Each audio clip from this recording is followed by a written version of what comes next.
So in today's video, we're going to talk about the polygon function. It's displayed as a hexagon, so don't let that confuse you. Hexagon is probably the most used shape.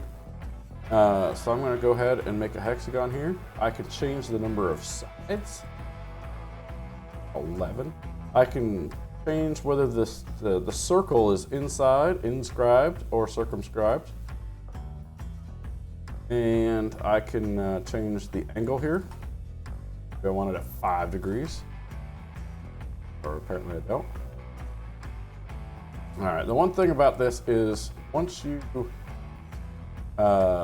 change it, I don't think you can ever go back. Oh, wait, you can edit the polygon right here. Go back and check. You know that, look at that. Using this for years.